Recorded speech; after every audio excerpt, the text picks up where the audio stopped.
आप सुन रहे हैं विविध भारती। आज के मेहमान इस कार्यक्रम में आइए सुनते हैं लेखक और संगीतकार मनोज संतोषी से जी श्याम की बातचीत। श्रोताओं नमस्कार। आज स्टूडियोज में हमारे साथ एक यूँ कहना चाहिए कि लेखक हैं, और लेखक जो होते हैं वो तमाम किरदारों को किसी भी या तो उपन्यास के लिए या सीरीज़ के लिए या फिल्मों के लिए जब लिखते हैं तो तमाम किरदारों को जो है वो इमेजिन करते हैं, उसके बारे में सोचते हैं और उसको फिर एक मूर्त रूप देते हैं जो पर्दे पर हमें नज़र आता है या उससे हम पढ़ते हैं। आज एक ऐसे ही लेखक जो हैं वो स्टूडियोज़ में उपस्थित हैं और ये बहुत फेमस है। इनका एक सीरियल है जो बहुत लोकप्रिय हुआ है, वो कौन सा है उसके बारे में भी बात करेंगे और भी बहुत सारी बातें उनसे जुड़ी हुई हम करेंगे। लेकिन फ़िलहाल मैं यहाँ पर मनोज संतोषी जी का स्वागत करते हुए उनसे सिर्फ इतना ही पूछना चाहता हूँ कि भाभी जी घर पर हैं? जी नमस्कार।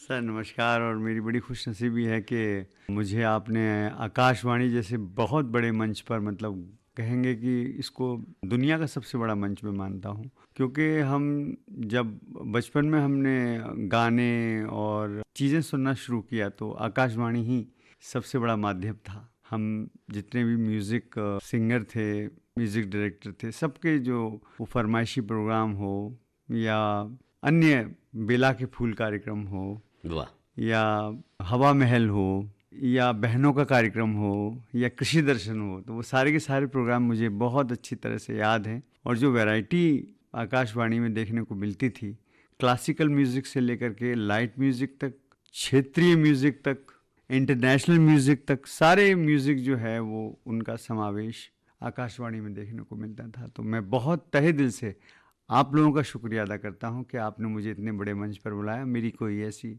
हैसियत नहीं है। वैसे यहाँ पर श्रोताओं आपको एक बात बतानी ज़रूरी है, जो मनोज जी हैं ये रेडियो से भी जुड़े रहे हैं, आप इस बात को क्यों छुपा रहे हैं? 3 महीने के लिए मैं आकाशवाणी में मैंने मुंबई के चर्चगेट में, मुंबई के चर्चगेट में मैंने, और ये विविध भारती है जी आपके जी लिए। बिल्कुल, हाँ हाँ हाँ।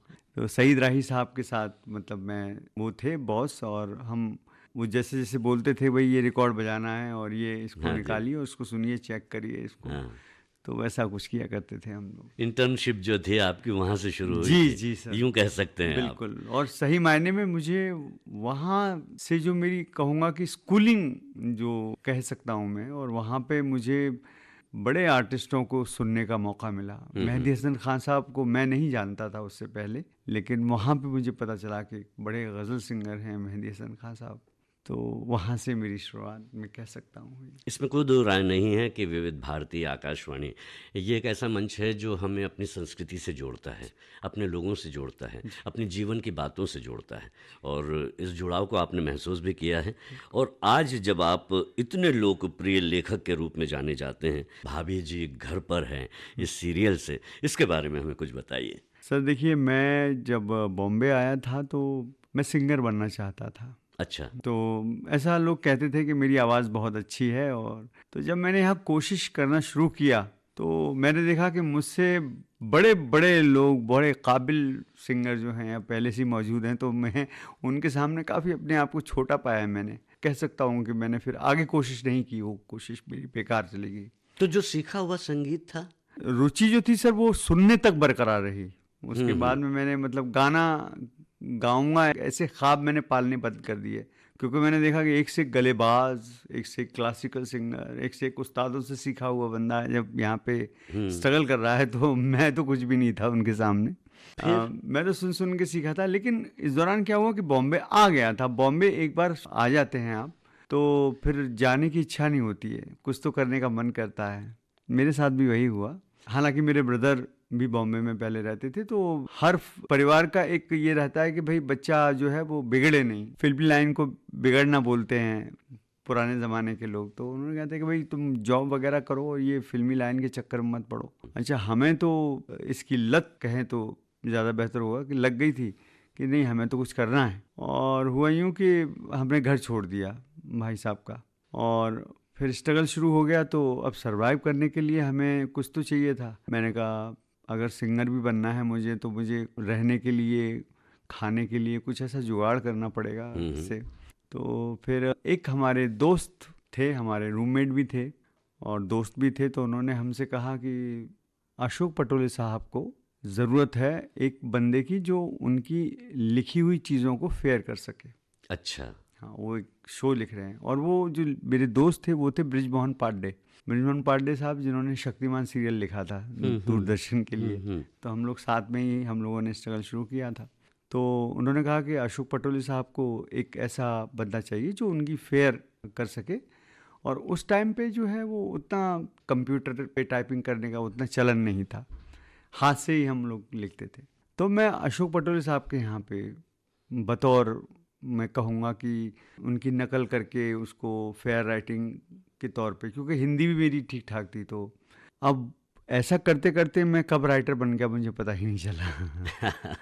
फिर इतने लोकप्रिय हो गए आप। ये तो सर माँ का आशीर्वाद है, बुजुर्गों का आशीर्वाद है। उसके बाद में ये हुआ सर कि अशोक पटोले साहब के यहाँ जब सीख लिया तो अशोक पटोले साहब ने मुझे खुद मौके देने शुरू किए। उन्होंने कहा मनोज ये सीन लिखो। फिर वो मुझे एज अ असिस्टेंट नहीं बल्कि एक स्टूडेंट की तरह सिखाते थे। बहुत ही अच्छे इंसान और बहुत प्यार करते थे। और उन्हें पता नहीं क्यों ऐसा लगता था कि तुम बहुत बड़े राइटर बनोगे। जब वो ये शब्द कहते थे ना तो मैं थोड़ा सा पहले तो दुखी हो जाता था। मैंने कहा मैं आया तो सिंगर बनने था, लेकिन चूंकि अब राइटिंग के जरिए मेरा फिर अच्छा होने लगा, पैसे ज़्यादा मिलने लगे। मेन तो सर्वाइव वाला मसला होता है। तो सर्वाइव अगर आप अच्छे से कर रहे हैं तो फिर वो चीज़ छोड़ने का मन नहीं करता है। उससे छोड़ना बड़ा रिस्क हो जाता है। म्यूज़िक में तो मेरे हाथ में कुछ भी नहीं है तो मैं क्या करूँ। तो मैंने उसी को साधना शुरू कर दिया फिर। और फिर वहाँ से मुझे एक प्रोडक्शन हाउस था, वहाँ मुझे बतौर जो उनके होम प्रोडक्शन के शोज आते थे, छोटे छोटे कुकरी शोज हो ये। अच्छा। तो सब टीवी इन हाउस राइटर के तौर पे मैं वहाँ पे मैंने ज्वाइन किया। शुरुआत मैंने वहाँ से की। वहाँ पे कुकरी शोज के छोटी छोटी स्किट्स होती थी, वो लिखता था मैं। और फिर अशोक जी मुझे अप्रिशिएट करते थे कि मनोज लिखते रहो लिखते रहो लिखते रहो। तो ये सब चल रहा था। इस दौरान मैं अशोक जी को भी मैंने छोड़ा नहीं था, मैं उनके पास भी जाता था क्योंकि उन्हें मेरी आदत थी और मुझे उनकी आदत थी। क्या बात। उसके बाद फिर एक यस बॉस नाम का शो अशोक जी ने लिखना शुरू किया था, मैं उनके साथ ही था उसमें। उसके डायरेक्टर थे मिस्टर राजन बागधरे साहब, बहुत बड़े टेलीविज़न के डायरेक्टर हैं वो शो जब शुरू हुआ तो बड़ा अच्छा हिट हो गया। तकरीबन नहीं तो 200 एपिसोड उसके कंप्लीट हो चुके थे, टीवी पे ही ऑन एयर चल रहा था। 200 एपिसोड के बाद में अशोक पटोले साहब को ऐसा महसूस हुआ कि वो शो उन्हें छोड़ देना चाहिए। अच्छा। शो अच्छा चल रहा था, सारे लोग घबरा गए क्योंकि एक शो से तकरीबन 80-90 लोगों की रोजी रोटी जुड़ी रहती है। तो वो शो अगर यूं ही बंद हो जाता, जबकि अच्छा खासा चल रहा था, चैनल नहीं चाहता था कि वो शो बंद हो। उन्होंने कहा कि पटोले साहब आप नहीं लिख रहे हैं, तो डायरेक्टर साहब ने उनसे कहा तो आप नहीं लिख रहे हैं तो आपका जो चेला है मनोज संतोषी उससे ट्राई कर सकते हैं। राजन वागधरे साहब ने कहा। बोले बिल्कुल मुझे कोई एतराज़ नहीं है। उन्होंने मुझे फ़ोन किया, बोले भाई देखो एक बड़ी जिम्मेदारी है, मुझे पूरा विश्वास तो है तुम्हारी काबिलियत पे कि तुम ये कैरी फॉरवर्ड कर सकते हो। मैंने कहा सर आप हुक्म कीजिए। बोला यस बॉस शो तुम्हें लिखना है और देखो इतना याद रखना कि अगर तुम लिखोगे तो 80-90 लोगों की कुछ दिनों तक या कुछ महीनों तक के लिए या कुछ सालों तक के लिए रोजी रोटी कायम रहेगी, चलती रहेगी, अदरवाइज लोग परेशान हो जाएंगे। तो मैंने कहा सर बिल्कुल मुझे भी ज़रूरत है रोजी रोटी की, उनमें से मैं भी एक हूँ। तो मैंने सर वो शो जब लिखना शुरू किया तो उसके फिर मैंने तकरीबन 700 एपिसोड का इजाफा और किया मैंने, तो 900 एपिसोड पे बंद हुआ। 200 हो चुके थे और उसके बाद आपने 700 और लिखे एपिसोड्स और लिखे। जी जी जी। मतलब आप मेगा राइटर कह सकते हैं आप। और अभी भी जो शो है जिसकी बात हम कर रहे थे, हम ऐसा करते हैं कि शो की भी बात करेंगे, स्कूलिंग की भी बात करेंगे, आपके अपने घर परिवार से लेकर आपके बचपने की भी बात करेंगे। फिलहाल मनोज जी हम अपनी बात को आगे बढ़ाते हैं कि आपने 700 एपिसोड जो हैं वो यस बॉस के और ऐड कर दिए जी। उसके बाद सर एक ऐसा दौर आया कि उसके बाद एक यस बॉस के दौरान ही एक शो और मिला जिसका नाम था ये चंदा कानून है। अच्छा। वो कोर्ट रूम कॉमेडी थी। उसमें चंदा रानी नाम की एक एडवोकेट थी जिसपे जज साहब जो है वो मतलब बड़े पसंद, बड़े खुश रहते थे उनसे। अच्छा। तो इस वजह से उसका जो टाइटल रखा गया था वो था ये चंदा कानून है। तो वो शो तकरीबन हमने 250 एपिसोड उसके लिए। मतलब जो चंदा जी चाहती थी वही होता था। अरे वाह क्या बात है। ये जो आइडियाज हैं ये इस तरह कैसे आते हैं, और खास करके जो हास्य प्रधान हैं, व्यंग्यात्मक जो हैं, हासिल करना बड़ा कठिन होता है और एक पैनी नज़र भी होनी चाहिए उसके लिए। ये नज़र आपने कैसे तराशी?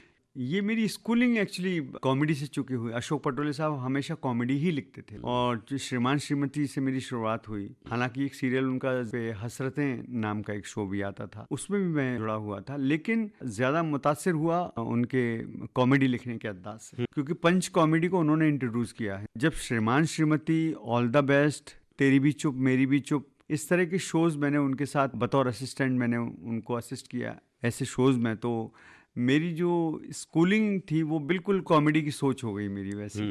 फिर मेरा रुझान जो है वो कॉमेडी की तरफ ही बढ़ गया। कॉमेडी कैसे आप मतलब क्रिएट कैसे कर सकते हैं जिससे लोग हंसे भी और बुरा भी ना माने?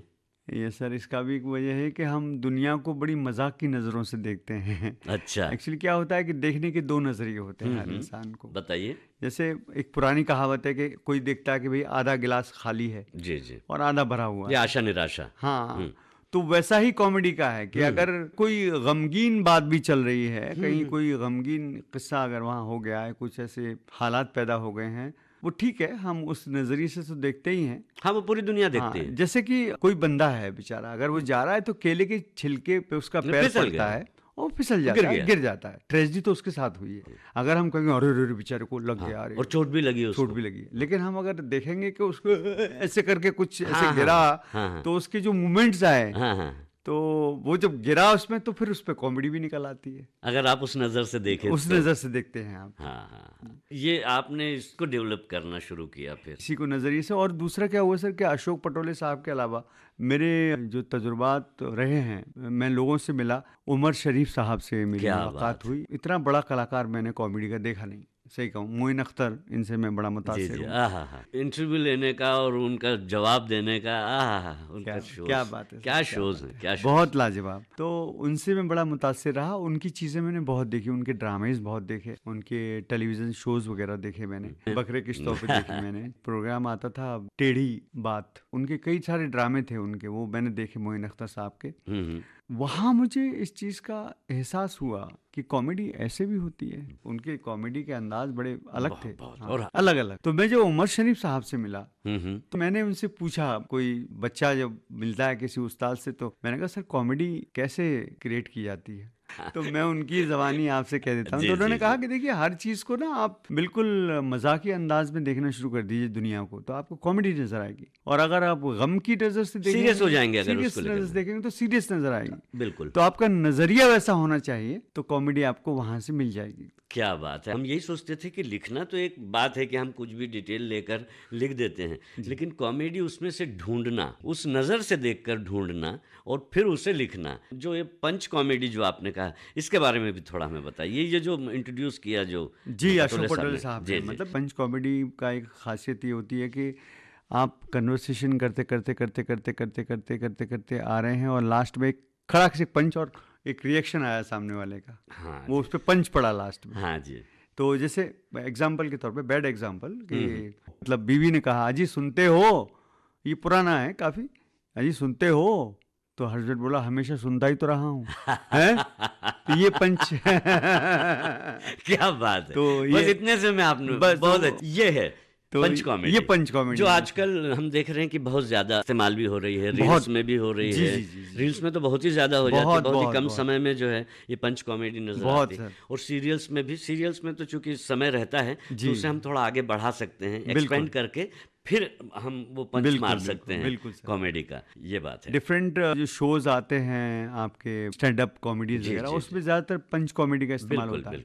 इस तरह की कॉमेडी मैं लिख रहा हूँ वो पंच कॉमेडी नहीं है, वो कन्वर्सेशनल कॉमेडी है, जिसमें वार्ताएं होते रहती है, उसके बीच में से जो उसके बीच में कभी कभार एक ऐसा आ गया तो हल्की सी हंसी निकल गई आपकी एकदम। लेकिन वो जो सब्जेक्ट आपका रहता है वो लाइट रहता है। लाइट रहता है, जी हाँ। तो पंच कॉमेडी में और कन्वर्सेशन में जो है वो फर्क है। उसमें क्या है कि आप कन्वर्सेशन एक चल रहा है, इंटरेस्टिंग कन्वर्सेशन चल रहा है कुछ, तो उसमें लोग मजा लेते रहते हैं, मजे लेते रहते मजा लेते हैं। और फिर हैबिट हो जाती है, क्योंकि रेगुलर वो उसका ब्रॉडकास्ट होता है, जैसे आप जो सीरियल्स करते हैं तो उसको आप कंटिन्यू करते रहते हैं, ये उस तरह से ही रिएक्ट करेगा, तो वो लगातार चलता रहता है। तो उसमें भी बीच बीच में पंच तो आता ही है, लेकिन वो एकदम पंच पर आधारित नहीं है, नहीं, कन्वर्सेशनल है वो। बिल्कुल सर। मैं यहाँ पे जिक्र करना चाहूँगा मेरे डायरेक्टर जो भाभी जी घर पे हैं कि जी, मिस्टर शशांक बाली जी, उनका भी सेंस ऑफ ह्यूमर बहुत ही कमाल का है। वो भी खुद बहुत अच्छे लेखक हैं। कहते हैं कि बहुत कुछ सीखने को मिलता है अपने ही दोस्तों से, अपने मेरे बड़े प्यारे मित्र हैं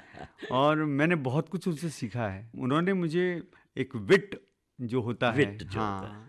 तो उसके बारे में हम लोगों ने बड़ी गहनता से डिस्कशंस किए, बैठे, और आज भी वो सिलसिला चल रहा है। तो उनके साथ एपिसोड्स बनाने में, उनका शूट करने का जो अंदाज है वो एकदम मुख्तलिफ है। बहुत अच्छा शूट करते हैं वो, तो मज़ा आता है। क्या बात अपने है। मिजाज के लोग होते हैं। बिल्कुल, अपने मिजाज के जब लोग होते हैं तो मज़ा तो आता ही है। श्रोताओं, यहाँ मैं बताना चाहूँगा आपको कि कुछ सीरियल्स में और फिल्मों में जो है आपने संगीत दिया है। जी। एक संगीतकार के रूप में भी आपने काम किया है, क्योंकि इनकी गायकी में रुचि थी। ये गायक बनने ही जो है मुंबई आए थे और इस क्षेत्र में, खास करके फिल्म के और टेलीविज़न के क्षेत्र में, ये अपने आप को एक गायक के रूप में स्थापित करना चाहते थे। निश्चित रूप से आज का ये जो समय है, ये अवसर हमें चूकना नहीं चाहिए।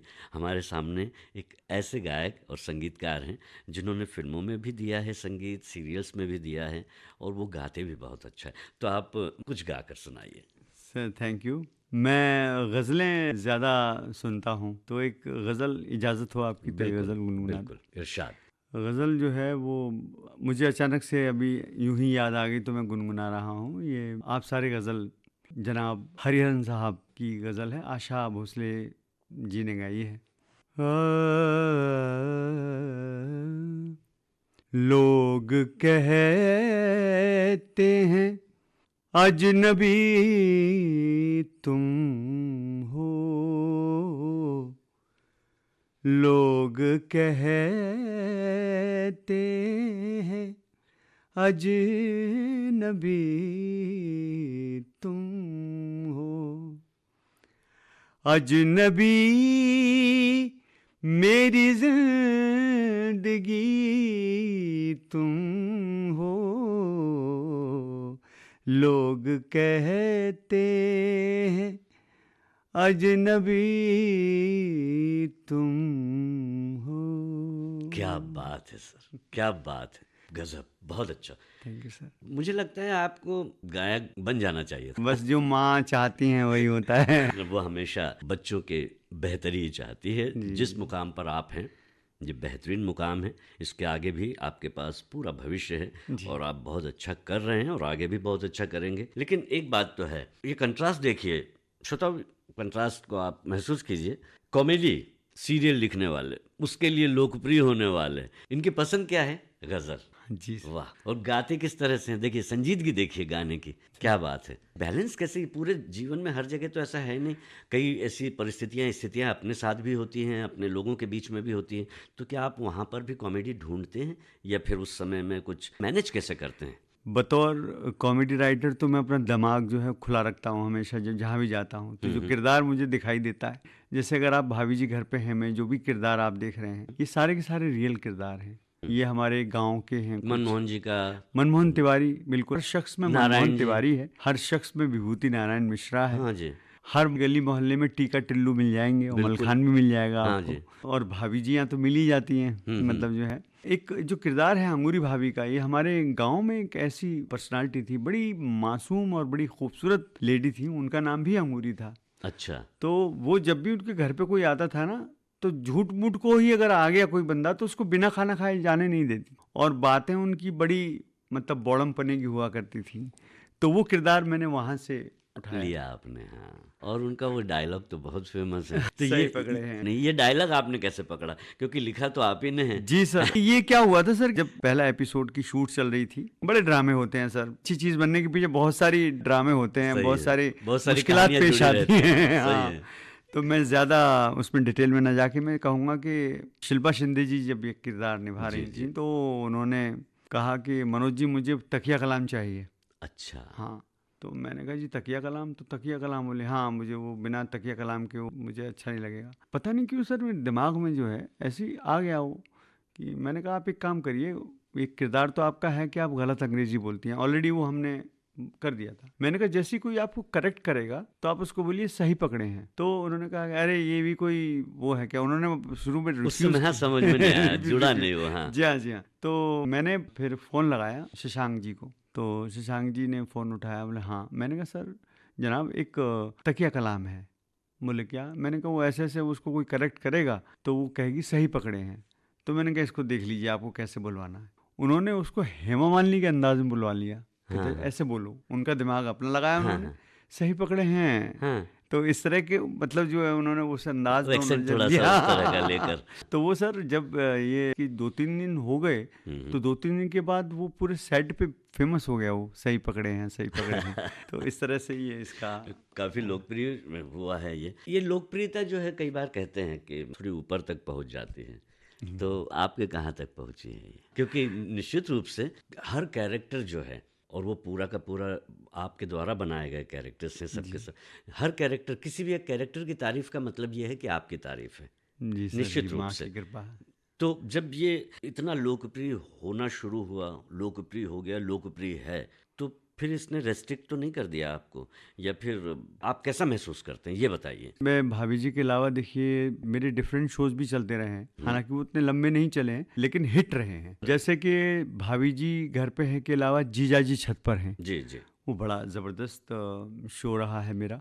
इसके अलावा मे आई कम इन मैडम, हाँ जी। वो भी बहुत ज़बरदस्त शो रहा है। हप्पू की उल्टन पलटन, जी हाँ, वो भी बहुत ज़बरदस्त शो वो रहा निकल कर इसी में से आया, उसी हाँ, की शाखा है। इसमें उसी की एक शाखा शाखा है। हाँ, हाँ। इससे पहले यस बॉस भी लिखा था। जी, तो जी। मेरी कोशिश रहती है कि मैं कभी एक जगह टिक कर, मतलब मैं नहीं चाहता कि उसी स्टाइल में उसी अंदाज में काम करता रहूं। मैं थोड़ा कोशिश करता हूं कि अंदाज बदलते रहें वक्त के साथ साथ जो है। जी जी। तो मेरी राइटिंग में भी वैसे ही आने वाली चीज़ें हैं कुछ जो इससे बिल्कुल अलग मिलेंगी आपको, इससे एकदम भाभी जी से अलग कॉमेडी मिलेगी, आज की कॉमेडी। ये श्योर कर रहे हैं आप हाँ कि आने वाले दिनों में जो है आप जी, एक जी, अलग जी, रूप जी। में भी नजर आए। और वैसे भी आप जो हैं, चूंकि एक राइटर हैं, अभिनेता भी आप हैं, हमने सुना है, और आपने कई नाटकों का मंचन भी किया है और बड़े बड़े निर्देशकों के साथ भी काम किया है और फिल्मों में भी काम किया है, कुछ बताएंगे? जी सर, मैंने थिएटर ज्वाइन किया था हबीब तनवीर साहब के साथ। जी। तो मेरे मित्र हैं मिस्टर अनूप उपाध्याय, भाभी जी में वो डेविड चाचा का किरदार निभाते हैं, बड़ा फेमस, लंदन में टैक्सी चलाएगा, उनका बड़ा फेमस डायलॉग है। तो हबीब साहब जब 2005 में दोबारा से आगरा बाज़ार प्ले शुरू करने जा रहे थे, क्योंकि आगरा बाज़ार लास्ट उनका हुआ था 89 में, उसके बाद फिर बंद कर दिया गया था उन्होंने। फिर 2005 में पृथ्वी फेस्टिवल होता है बॉम्बे में, बड़ा फेमस थिएटर का, तो वो वहाँ पे आए हुए थे। तो उनको फ़कीर की तलाश थी। अब फ़कीर वहाँ की उनकी गज़लें और नज़म वगैरह गाते हैं सब। मेरे दोस्त अनूप उपाध्याय पहले से उनके साथ जुड़े हुए थे, तो उन्होंने मेरा जिक्र किया कि भाई मेरा दोस्त है सर एक मनोज संतोषी, वो अच्छा गा लेता है, तो आप एक बार उसको सुन लीजिए, तो हो सकता है आपका फ़कीर वो हो जाए। तो जब मैंने गाया तो वो बड़े खुश हुए, तो उन्होंने मुझे आगरा बाज़ार में बतौर फ़कीर ले लिया। फिर मैंने उनकी नज़्म और उनकी गज़लें गाई, वो एक अलग तजुर्बा था सर। क्या? वो मैं ज़रूर आपको एक झलक सुनाना चाहूँगा। सुनाइए, बिल्कुल नज़ीर अकबराबादी साहब की नज़मों का और गज़लों का ताना बाना लेकर के उन्होंने आगरा बाज़ार लिखा था हबीब साहब ने। और उनकी एक बड़ा फेमस एक आदमी नामा करके एक नज़्म है कि दुनिया में बादशाह है सो है वो भी आदमी, और मुफलिसो गदा है सो है वो भी आदमी, जरदारू बेनवा है सो है वो भी आदमी, नेमत जो खा रहा है सो है वो भी आदमी, टुकड़े चबा रहा है सो है वो भी आदमी, और मुफलिसो गदा है सो है वो भी आदमी। क्या बात है। ये परफॉर्मेंस जब आपने दिया होगा तो निश्चित रूप से आगरा बाजार हबीब साहब ने उसे पूरी दुनिया में लोकप्रिय किया है। बिल्कुल सर, और पूरी दुनिया में हम लोगों ने इसके तकरीबन नहीं तो 15 साल से हम लोग इसको कर रहे हैं। उन्होंने मतलब जो है वो मुझे सिखाया, और उन्होंने कहा कि किस पे आपको लफ्ज़ पे जोर देना है, तलफ़ुज़। जी, जी। मेरा चूँकि अलीगढ़ के पास ही मेरा गांव है, हाँ, उसके बारे में भी बात करेंगे जी हम। जी जी जी। तो वहाँ करने वाला हूँ, तो उर्दू ज़बान से मेरा बड़ा करीबी रिश्ता रहा है, तो इस वजह से वो तलफ़ुज़ का कोई मसला नहीं था। तो हबीब साहब ने मुझे वो एक्सप्रेशंस के साथ कि इस तरह से इस पे एक्सप्रेशन देना है, इस पे ये करना है, इस पे जोर देना है, इस पे नहीं देना है, तो उस अंदाज में फिर वो गाया। आज भी लोग बड़े पसंद करते हैं। तो ये अभी भी आप कर रहे हैं इसे, और हबीब साहब ने तो इसे दुनिया भर में इस आगरा बाजार को बहुत ही मतलब जी, जी, लोकप्रिय किया, फेमस किया। जी सर। बिल्कुल, मैं अभी भी कर रहा हूँ सर। हबीब साहब तो अब नहीं है इस दुनिया में, लेकिन हम उनके ग्रुप हैं। श्री रामचंद्र जी जो हैं उनके डायरेक्टर, मतलब वो संभालते हैं सारी चीज़ें। और भी सीनियर लोग हैं, हेमंत मिश्रा जी हैं, वामिक अब्बासी हैं, और अनूप रंजन पांडे हैं, मेरे मित्र अनूप उपाध्याय जी हैं। तो ये सब जो लोग हैं, ये आज भी थिएटर को उसको संभाले हुए हैं। बड़ा अच्छा लग रहा है। समय कैसे निकालते हैं? आपके पास तो रोज का काम है और वो भी क्रिएटिव काम है। फिर उसके बाद आपको अगर बाहर जाना होता है इस नाटक को या अन्य नाटकों को लिखना होता है, तब कैसा करते हैं? नाटक लिखते हैं आप? नहीं सर, नाटक मैंने अभी तक तो कोशिश नहीं की मैंने। नहीं की? हाँ हिंदी में राइटर्स की बहुत ज़रूरत है, आपको पता है, हाँ हाँ नाटकों के। जी, ऐसा मेरा मन तो करता है सर कि मैं लिखूं। तो देखिए, अगर कभी ऐसा माने चाहा तो ज़रूर। जरूर होगा। चलिए आगे बढ़ते हैं। लेखक, अभिनेता, संगीत निर्देशक मनोज संतोषी जी। संतोष आपको है इस मुकाम पर पहुंचने के बाद? सर, बेकरारी थी और बेकरारी है। रहेगी। हाँ, वो रहेगी सर, क्योंकि मेरे ख्याल से अगर बेकरारी अगर ख़त्म हो गई तो फिर इंसान भी ख़त्म हो जाता है। हाँ, उसका क्रिएशन तो खत्म हो ही बिल्कुल, जाता हो ही है। जाता है सर। और मैं चाहता हूँ कि ये बेकरारी तब जब तक जिंदा है तब तक रहे, क्योंकि यही ताउम्र हमारी। रहे। तो आपने हमेशा जो लिखा है वो सीरियल्स के लिए लिखा है। जी आपको जो साथ भी मिला और जो मौका भी मिला वो टीवी के लिए, स्क्रीन के लिए मिला। बिल्कुल सर। तो आपने बड़े पर्दे के बारे में कभी सोचा नहीं? लिखा नहीं, बड़े पर्दे पर काम तो किया है आपने, उसके बारे में भी बताइए। हाँ, हर इंसान की ये ख्वाहिश होती है बिल्कुल कि वो फिल्में लिखे, और मैंने भी एक दो कम बजट की फिल्मों को कहेंगे तो ऐसे कोई स्टार उसमें ऐसे नहीं थे, तो 2-3 फिल्में लिखी मैंने, उनके संवाद लिखे हैं। लेकिन सीरियल में चूंकि मुझे एक होता है ना कि एक आपके पास में ना एक पूरी जमीन रहती है, जो बोना है बो दीजिए आप, और जब तक बोना है बोते रहिए आप। बोते रहिए आप।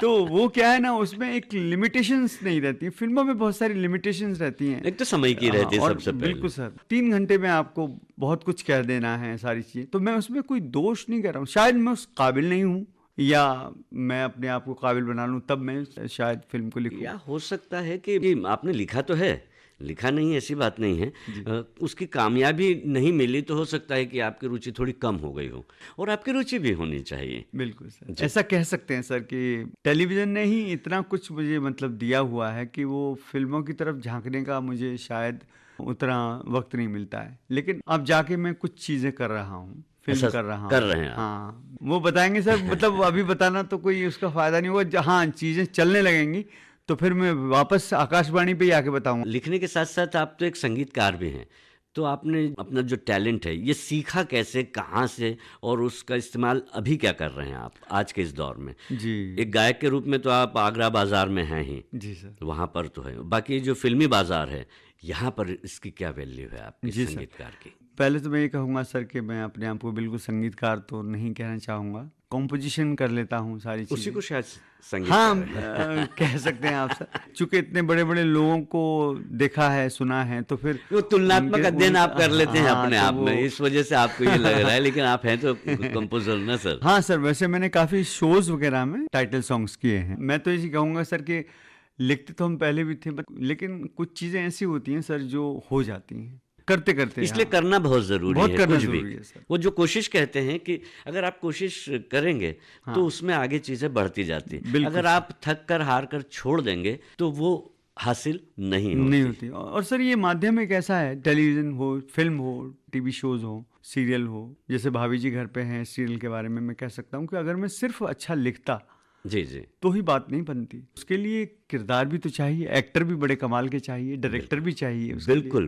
तो माँ की कृपा से जो है एक्टर हमें बड़े अच्छे मिले, जो हमारी लाइनों के साथ निभा जा रहे थे। जो मेरे डायरेक्टर हैं शशांक बाली, उन्होंने उस चीज़ को जो है अच्छे से पेश किया, उसको अच्छे से निकलवाया, हमसे अच्छी चीज़ें निकलवाई उन्होंने, सलीके से, करीने से। तो ये सर एक टीम वर्क की तरह मैं कहूँगा इस पे। और हमारे प्रोड्यूसर, भाभी जी के जो प्रोड्यूसर्स हैं, उन्होंने हमें पूरी तरह से आज़ादी दी हुई है। आप पर यकीन किया है। आपसे गाना सुने या आपकी पसंद का गाना सुनवाएं? सर, मेरी पसंद का गाना सुनवाना। आप अपनी पसंद का गाना बताइए हमारे श्रोताओं के लिए। आशाओं के सावन में, उमंगों की बहार में, तुम मुझको ढूंढो मैं खो जाऊं प्यार में।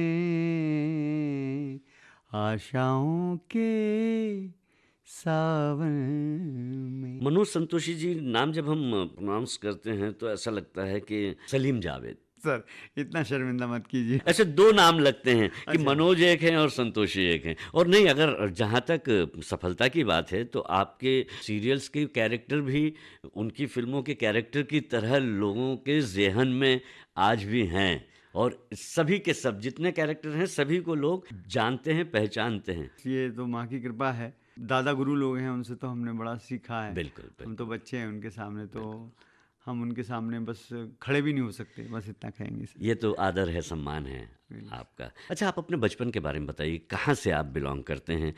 कहाँ तक कि आपने पढ़ाई की, और यहाँ तक के आने का जो सफ़र था वो तो आपने बता दिया है। आपने मूल जगह नहीं बताई कि आप हैं कहाँ से। जी, मेरा गांव सर गंगा किनारे वाला हूँ मैं लड़का। मेरा गांव का नाम है रामघाट, वो मेरी जन्मभूमि है, उसकी मिट्टी बड़ी पवित्र है। वहाँ मेरे पिताजी माताजी के साथ वहाँ पे मैं रहा, बचपन मेरा वहीं गुजरा। लेकिन मेरी बड़ी बदनसीबी ये रही कि मेरे माता पिता जो है वो बचपन में ही चल बसे। फादर साहब तो बहुत छोटा था मैं जब चले गए, और मेरी माँ जो है वो मैं जब 10 साल का था तब वो चली गई। लेकिन उनके संस्कार मेरे अंदर थे, मेरे गाँव की मिट्टी की खुशबू मेरे अंदर थी, उनकी ज़बान, और वहाँ ब्रिज भाषा बोली जाती है। और जो गांव है मेरा रामघाट वो अलीगढ़ के बहुत नज़दीक है। अलीगढ़ से मेरा चूँकि बहुत ताल्लुक़ रहा, मेरे काफ़ी सारे दोस्त अलीगढ़ के रहे। और पढ़ाई लिखाई तो सर उतनी ज़्यादा मैं कहूँगा, हकीकत बताऊँ तो नहीं हुई। मैंने ग्रेजुएशन नहीं किया, मैं बीच में ही पढ़ाई छोड़ करके मुझे कुछ हालात इस तरह के आ गए कि मुझे फिर बॉम्बे आना पड़ा। और बॉम्बे आने के बाद में फिर यहाँ ब्रदर के यहाँ रहा, मेरे भाइयों के साथ। पहले तो उनके साथ ही काम में हाथ बटाया, मतलब उन्होंने कहा कि भाई यहाँ आप करें काम, सारी चीज़ें। किसी ने मुझे थिएटर का चस्का लगा दिया, तो मुझे लगा कि थिएटर मेरे लिए बड़ा अच्छी चीज़ है, मैं देख लेता हूँ एक बार बॉम्बे में पहली बार। तो उन्होंने कहा मुझे कि आप थिएटर तो करेंगे लेकिन आपको पूरा वक्त देना पड़ेगा। तो मैं जॉब कर रहा था वहाँ से, मैंने कहा वहाँ छोड़ना पड़ेगा। मैं तो मैं क्या करता था, आधा टाइम जॉब करता था, आधा टाइम थिएटर करता था। तो ये बात भाई साहब को पता चल गई, तो उन्होंने कहा कि नहीं तुम बिगड़ जाओगे और ये सब चीज़ें, और हीरो नहीं बनना है इस लाइन में, और कोई सक्सेसफुल नहीं हुआ। उससे पहले हमारे बड़े भाई साहब भी ट्राई कर चुके थे, इसलिए उन्होंने सही बात तो अब उसके बाद में बोले ये सब नहीं चलेगा। मैंने इस चीज़ का मतलब विरोध कर दिया, और जैसा बैठा हुआ था एक थैला, एक जोड़ी कपड़े लेके निकल लिया घर से। स्ट्रगल बस तो लेकिन आप जो काम करते हैं हमारे श्रोताओं के लिए जानना बहुत ज़रूरी है। जैसे कि आपने कहा कि आपने ग्रेजुएशन नहीं किया, बावजूद इसके आप आज के दौर में पढ़ने लिखने वाली चीज़ से जुड़े हुए हैं, आप एक लेखक हैं जी। तो इस बारे में क्या कहेंगे? आपके कैसे आपने फिर अपने आप को डेवलप किया, जब आपकी पढ़ाई में रुचि रही हो या ना रही हो या कोई ऐसी परिस्थितियां बनी हो जी, बोला, लेकिन आपने फिर अपने आप को जो है एक लेखक के रूप में स्थापित कर लिया, तो ये तो बहुत बड़ा अचीवमेंट है एक तरह से। ये सर बिल्कुल, ये एकेडमिक ज़रूर आप कंप्लीट नहीं कर पाए, पूरा नहीं कर पाए, लेकिन आपने एक लेखक के रूप में अपनी पहचान तो पूरी दुनिया में बना ली। ये सर माँ की कृपा है वो। और मैं ये कहूँगा सर, मुझे स्टडी का बड़ा शौक रहा, पढ़ने का। मैंने शायरों को पढ़ा, मैंने लेखकों को पढ़ा, बड़े बड़े व्यंगकारों को पढ़ा मैंने, और पढ़ने का इतना शुरुआत में शौक था। और थिएटर से चूँकि जुड़ा हुआ था तो थिएटर की बुक्स वगैरह काफ़ी पढ़ी मैंने, थिएटर देखे मैंने, अच्छे थिएटर देखने में मुझे बड़ा मज़ा आता था। और जब मैं अशोक पटोले जी के साथ जब जुड़ गया जी, तो अशोक पटोले जी क्या करते थे, खाली वक्त में जैसे हमारे पास काम नहीं होता था तो वो खुद मराठी थे, तो उनके मराठी के बड़े बड़े लेखक PL देशपांडे, आचार्य अत्रे, इनको वो ट्रांसलेट करवाते थे। तो वो चीज़ें मेरे जहन में डलती गई, और आप काम करते रहे ना? मैं उसमें। करता रहा जी।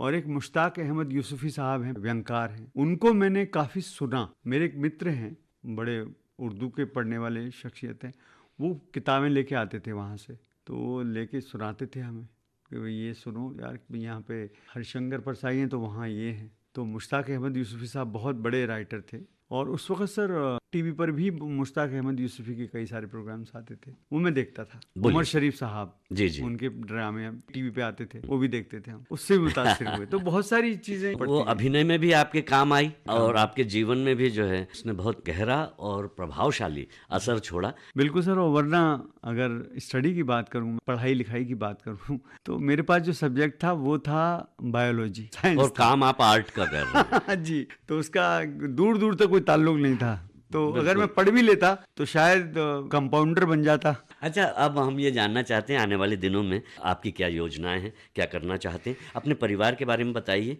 जी बिल्कुल सर, मेरे परिवार में सब हैं, मेरा बच्चा है, सब पूरी फैमिली है। इसके अलावा सर मैं जो है अभी कुछ काम कर रहा हूँ, हम और शशांक जी और हमारे प्रोड्यूसर संजय कोहली साहब, हम लोग मिलकर के कुछ एक नई चीज़ पेश करेंगे। अभी देखिए वक्त आने है। वाले दिनों के लिए आपने एक हाँ। सस्पेंस छोड़ के रखा हाँ, होगा। जी, अगले जी, एपिसोड में क्या होगा, जब आपसे हमारी मुलाकात होगी तब क्या होगा। Yes, sir. तो जरूर एक नई और मुलाकात होगी आपकी, एक और सक्सेस के साथ होगी, बिल्कुल। और कई सक्सेस के साथ होगी बिल्कुल, आपकी। sir. आपने जो यहाँ पर समय दिया, बहुत अच्छी अच्छी बातें हमारे साथ की, हमारे श्रोताओं का आपने मनोरंजन इस तरह से तो नहीं किया, लेकिन मानसिक स्तर पर निश्चित रूप से उन्हें तैयार किया कि जो कुछ आप बनना चाहते हैं, करना चाहते हैं, अगर उसमें लगातार आप लगे रहेंगे तो सफलता आपको मिलेगी, सफलता के साथ साथ खुशी भी मिलेगी। एक बार फिर विदा लेने के पहले मनोज संतोषी जी, हम आपका बहुत बहुत स्वागत करते हैं। आपने जो समय दिया इसके लिए, अपनी बातें हमारे और हमारे श्रोताओं के साथ की, इसके लिए बहुत बहुत धन्यवाद और बहुत बहुत शुभकामनाएं आपको। स्वागत है सर, बहुत सही दिल से, और साथ ही साथ आपका शुक्रिया अदा करना चाहता हूँ कि इतने बड़े मंच पर मुझे अपनी बात रखने का आपने मौका दिया। अपनी गिनती जो है उन्हीं लोगों में करने रहूँगा कि भाई मैं भी तो जाके आया हूँ आकाशवाणी में, तो मेरे लिए बहुत बड़े फक्र की बात है, वरना मेरी हैसियत कुछ भी नहीं सर। बहुत धन्यवाद सर। आज के मेहमान इस कार्यक्रम में अभी आप सुन रहे थे लेखक और संगीतकार मनोज संतोषी से जी श्याम की ये बातचीत। रिकॉर्डिंग इंजीनियर भावना सिंदल, कार्यक्रम के प्रस्तुतकर्ता जुबैर खान।